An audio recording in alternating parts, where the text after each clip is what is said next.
आपने देखा हरियाणा सरकार, HSSC, Haryana police, forester, forest guard, jail warder, group D, इन सभी भर्तियों के ऊपर तेजी से काम कर रही है। 6 दिन में फॉर्म फिलअप करवा रही है, फिर पीएमटी पीएसटी ले रही है। ऐसे ही हरियाणा पुलिस का हुआ, ग्रुप डी के फॉर्म फिलअप करवाए 15-16 दिन में, फिर उस पर करेक्शन पोर्टल भी सुधार कर रही है। बहुत अच्छे से और बहुत तेजी से काम चल रहे हैं। लेकिन आज इस वीडियो में मैं आपको एचएसएससी की डार्क साइड दिखाने वाला हूं, जो कि शायद ही आप किसी ने देखी होगी, क्योंकि आप सभी तो नए कैंडिडेट हो जो कि 2025 के अंदर सीईटी देके एचएसएससी के एग्जाम्स की पहली बार स्वाद चख रहे हो।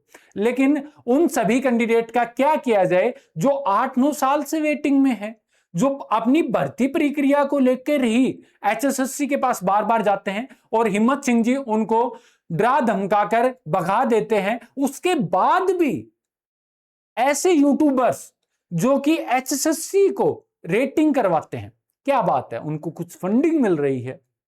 पहले वो किसी और की रेटिंग करवाते थे और किसी के चर्चे करते थे, बड़ाइयों के पुल बांधते थे, आज वो किसी और के बांध रहे हैं। इसके पीछे क्या हो सकता है? क्या हरियाणा सरकार इतनी गिर चुकी है? एक साइड वो बोलते हैं बिना पर्ची बिना खर्ची, तो क्या पीछे से घूस दे रहे हैं किसी और को अपनी चर्चा करवाने के लिए? इन सभी चीजों पे आज इस वीडियो में चर्चा करेंगे।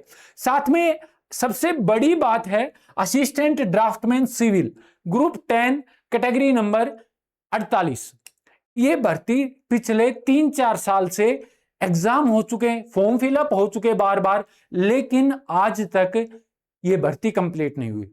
लोगों ने आरटीआई भी लगाई, उसका क्या रिप्लाई मिला, इस वीडियो के अंदर आपको कंप्लीट डिटेल मिलने वाली है। तो आप वीडियो के अंत तक जरूर देखें। साथ में एचएसएससी की जितनी भी चीजें होती हैं, जो भी अपडेट होती हैं, देखने के लिए आप हमारे YouTube चैनल से लगातार जुड़ सकते हैं, जिससे ये होगा कि आपकी कोई भी आवाज है वो अपलिफ्ट हरियाणा रजत नूनीवाल बनेगा, जिससे कि आपकी हर बात को ऊपर उठाया जाएगा। यहां किसी की फंडिंग नहीं ली जाती, साफ और स्पष्ट शब्दों में कहा जाता है कि आप गलत हो। ठीक है, आज की वीडियो की शुरुआत करते हैं। सबसे पहले आप यहां टेलीग्राम चैनल से जुड़ सकते हैं, जो कि यहां पे मैं तुरंत जो भी अपडेट आती है मैं देने का काम करता हूं। आप यहां जाके जब टेलीग्राम के नीचे जाओगे, यहां ज्वाइन कर बटन मिलेगा, आप उससे ज्वाइन करके और साइड में यहां पे आप ज्वाइन होने के बाद मेरे पास पर्सनली मैसेज कर सकते हो। आपकी जो भी डाउट है, जो भी चीजें हैं, मैं यहां से आवाज उठाने का लगातार काम कर रहा हूं, जिससे यह होगा कि आपकी भर्ती प्रक्रिया में तेजी आएगी, जो कि इतने लंबे समय से अटकी हुई है। अब बात करते हैं, और ये कोई कैंडिडेट है या अपना भाई है, इसने इस भर्ती प्रक्रिया के बारे में कंप्लीट इंफॉर्मेशन देने का काम किया है। तो मैं आपको एक एक पॉइंट टू पॉइंट सारी चीजें समझाने वाला हूं, आप वीडियो के अंत तक जरूर बने रहे। बात करते हैं, यह भर्ती असिस्टेंट ड्राफ्टमैन सिविल की भर्ती निकाली गई 20 मार्च 2023 को। एडवर्टीजमेंट किया गया, ग्रुप कोड दिया गया, कैटेगरी नंबर दिया गया। ठीक है, ये पीएचईडी डिपार्टमेंट के अंदर है। यह भर्ती निकाली गई, लेकिन कुछ समय बाद इसे वापस ले लिया गया। मान लिया कुछ खामियां रही होंगी, एक बार भर्ती को वापस ले लिया गया। ठीक है, यह भर्ती ध्यान रखना इस डेट को 20 मार्च 2023 के अंदर। ठीक है, अब बात दूसरी बार की करते हैं। 2 अगस्त 2024 को भर्ती प्रक्रिया दोबारा से शुरू की। चलो भाई, कैंडिडेट के अंदर जोश है, जो 1 साल से इंतजार कर रहा था, 1 साल से नहीं, पिछले कई सालों से इंतजार कर रहे थे। 2023 में उन्हें एक आस लगी कि हम इस भर्ती प्रक्रिया के अंदर शामिल होंगे और अपना फाइनल सिलेक्शन लेंगे, लेकिन उनकी आस वहां पे टूट गई थी पिछली बार। अभी जब दोबारा 2024 के अंदर भर्ती निकाली गई, ठीक है, एडवर्टीजमेंट किया गया, कैटेगरी नंबर दिया गया, 16 अगस्त 2024 को जो परीक्षा है उसका नोटिस जारी कर दिया गया कि भर्ती परीक्षा होगी 22 सितंबर 2024 को। ठीक है, भर्ती ये होगी प्रक्रिया कंप्लीट, परीक्षा भी होने के बाद परीक्षा भी हो गई, मतलब कैंडिडेट्स ने तैयारी की लगन लगा के, उसके बाद एग्जाम दिया। बहुत से कैंडिडेट आस में होंगे अभी हमारा रिजल्ट आएगा, हम ज्वाइनिंग लेंगे। ये बात है 2024 की। 2023 के अंदर आस टूट चुकी है। 2024 के अंदर जब भर्ती प्रक्रिया चल रही है, तो उसके बाद भर्ती प्रक्रिया का रिजल्ट नहीं आया। कितने समय तक? 2 जुलाई 2025 को एक नोटिस जारी होता है और जिन कैंडिडेट्स ने इसका एग्जाम दिया था उनके ऊपर एक पहाड़ों का दुख का पहाड़ टूट पड़ता है और वो अपनी आशा को निराशा में बदलकर अपने घर पर बैठ जाते हैं, जो कि लंबे समय से इंतजार में थे, ना किसी प्राइवेट जॉब में काम कर पा रहे थे, ना किसी गवर्नमेंट जॉब में। उनको आस थी हरियाणा के अंदर जो असिस्टेंट ड्राफ्टमैन सिविल की पोस्ट है उस पर जॉब करने की। उनकी आस टूट गई। दूसरी बार 2 जुलाई 2025 को भर्ती प्रक्रिया एग्जाम ले लिया, लेकिन उसके बाद भी वापिस ले ली गई, किसी कारणवश ली हो गई होगी। चलो भाई ठीक है। इसके बाद भी कैंडिडेट एक हौसला बनाते हैं और कहते हैं कि हम आगे फिर से लड़ेंगे, फिर से आप री एडवर्टीजमेंट करो, ठीक है। तीसरी बार 9 जनवरी 2026 इसी वर्ष की स्टार्टिंग में फिर से वही पोस्ट निकाली गई। Advertisement, group code number change कर दिया गया, अब की बार 10 और कैटेगरी नंबर 48, ठीक है। 2 फरवरी से और 15 फरवरी 2026 तक फॉर्म फिलअप करवाए गए, इसके फॉर्म फिलअप करवाए गए, ठीक है। उसके बाद क्या हुआ? इस भर्ती प्रक्रिया को भी वापस ले लिया गया, ठीक है। अब बात आती है चौथी बार की। 16 मार्च 2026 को उसी भर्ती के लिए दोबारा आवेदन मांग लिए गए। क्या जरूरत थी चौथी बार आवेदन मांगने की? क्या घूसखोरी चल रही है? फीस चाहिए आपको, फीस तो आपने बंद कर दी, तो फिर क्या चल रहा है ये? क्यों आपको चौथी बार, आपके टेक्निकल ग्लिच इतने बड़े हो गए कि आपको चौथी बार फॉर्म फिलअप करवाने पड़ रहे हैं? या फिर कोई आपका कैंडिडेट रह गया था फॉर्म फिलअप करने से कि आपको उसका फॉर्म फिलअप करवाना था? ऐसा भी तो है, कोई आपके कैंडिडेट 2023 में वैलिड नहीं हुआ हो इस चीज के लिए, आज वो वैलिड हो गया हो तो आपको उसको भी फॉर्म फिलअप करवाना था। एक साइड आप दिखाते हो भर्ती प्रक्रिया तेजी से, ये दूसरी साइड देख लीजिए, डार्कर साइड बहुत ज्यादा। 16 मार्च 2026 से लेकर 19 मार्च 4 दिन का समय मिला, इसके आवेदन ले लिए गए। अब आस हो रही है एग्जाम हो जाए, हमारी भर्ती प्रक्रिया आगे चल जाए। कैंडिडेट ने क्या किया कि 3 साल हो चुके, ये तो आप सभी को बता दिया। Exam date, short listing, candidate कितने, मतलब इनकी जानकारी नहीं दी गई, किससे? आरटीआई भी लगाई कैंडिडेट ने। देखो पहले मैं आपको ये चीजें तो बाद में बताऊंगा। एक कैंडिडेट ने आरटीआई लगाई, ठीक है।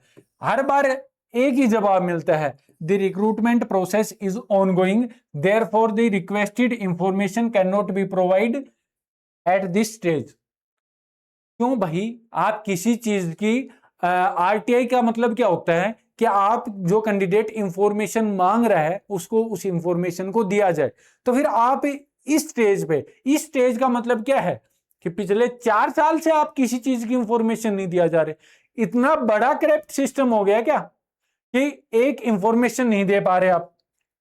अब बात करते हैं इन भाई साहब की।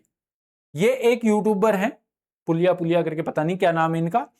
अब इन्होंने क्या किया है कि रेटिंग करवाने का काम किया है। 10 में से कितने नंबर, किसको? इस आदमी को। कौन है भाई ये? आप सभी जानते हो या नहीं पता नहीं। ये एचएसएससी आयोग के चेयरमैन है।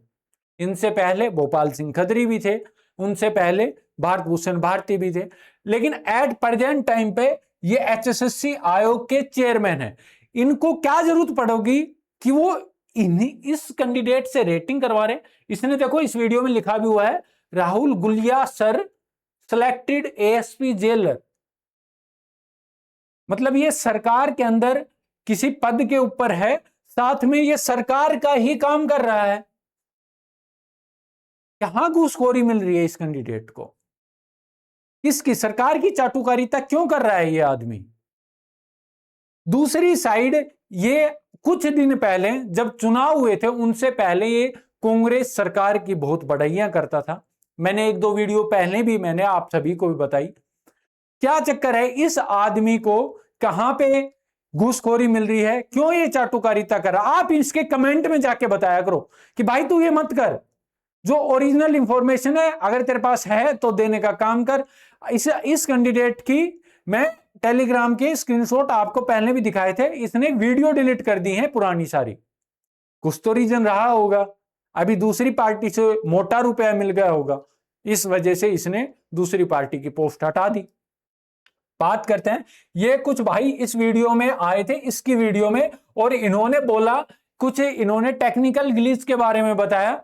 तो इस भाई ने पता है क्या बोला, इतना तो हो ही जाता है। उस बात को दबा दिया गया बहुत प्यार से, कुछ रीजन रहा होगा, वरना कोई भी खामियां हो, अगर आप स्पष्टीकरण करते तो कोई भी खामियां हो तो उसे उजागर करना चाहिए कि सरकार की ये खामियां हैं, इन पे काम करना चाहिए। लेकिन आपने उस चीज को दबाने का काम किया। यह है हरियाणा सरकार की एचएसएससी की डार्कर साइड। ठीक है, अब बात करते हैं, ना सिलेबस फिक्स है इस एचएसएससी किसी भी एग्जाम का, ना आपका एग्जाम कैलेंडर निकल रहा, फॉर्म भी जो है मतलब कि क्या है, कुछ फिक्स नहीं है। क्यों फिक्स नहीं है?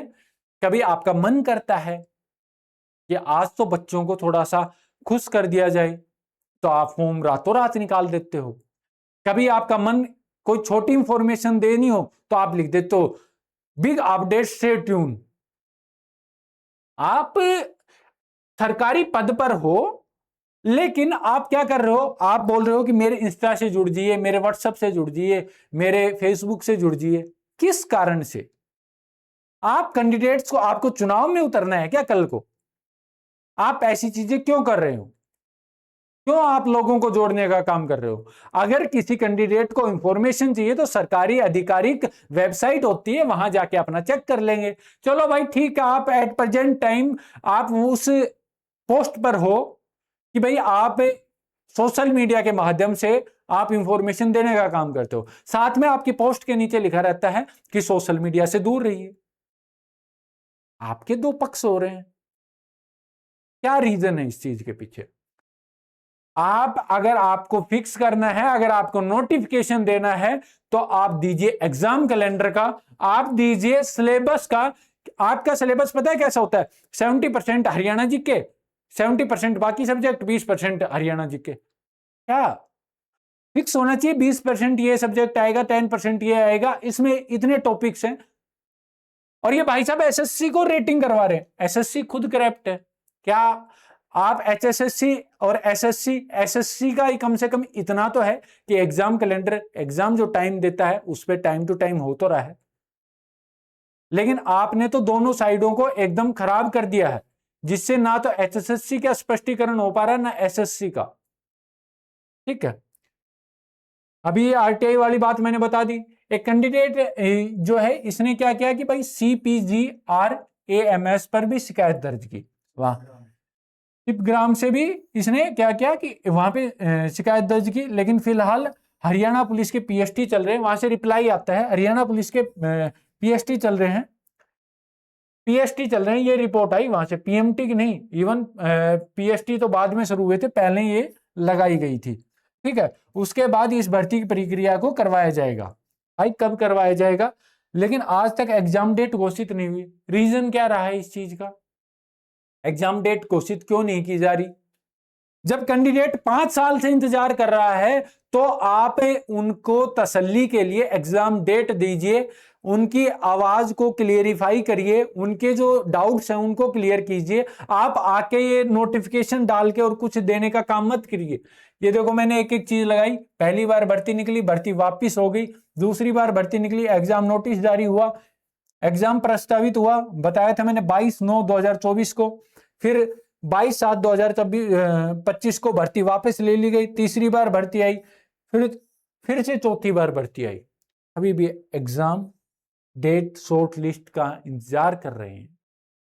क्या सरकार इस बात को सुनने का काम करेगी? जो लंबे समय से 8-8, 9-9 साल से स्टेनो की भर्तियां अटकी पड़ी हैं, उन पे कार्रवाई कब करेगी? कब उन भर्ती प्रक्रिया को पूरी करवाएगी? मेरे सरकार से सीधे सीधे सवाल है कि भर्ती प्रक्रिया कब तक पूरी हो सकती है? एग्जाम कैलेंडर आप क्यों नहीं निकाल रहे? और आपको रेटिंग की जरूरत क्या पड़ गई कि आप दूसरे कैंडिडेट से अपनी रेटिंग करवा रहे हैं? आपका काम है क्या ये करवाने का? आपका काम है एग्जाम प्रोसेस को तेजी से करने का, लेकिन आपको उन पे तो कोई ध्यान नहीं है, जो कि 8-8, 9-9 साल से अटके हुए हैं। तो मेरी आयोग से, हरियाणा सरकार से कि जो भर्तियां पेंडिंग है उन पे काम किया जाए और उन पे आगे बढ़ा जाए।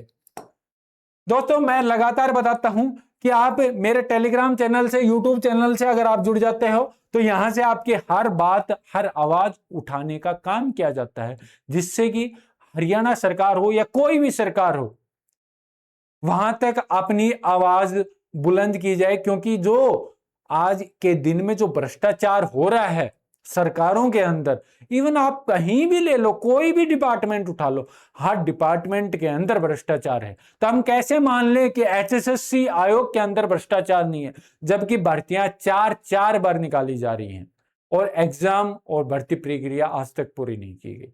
क्या इनके पर्सनल कैंडिडेट को लगना था, इस वजह से भर्ती प्रक्रिया को इतना लटकाए हुए हैं? कुछ तो रीजन रहा होगा। आप अपनी भी जो बात है वो यहाँ पे बताने का काम करें, यहाँ से ज्वाइन कर ले और यहाँ से मैसेज करने का काम करें। मैं आपकी हर आवाज को, हर बात को ऊपर तक उठाने का काम करूंगा। जय हिंद दोस्तों, मिलते हैं नेक्स्ट वीडियो में।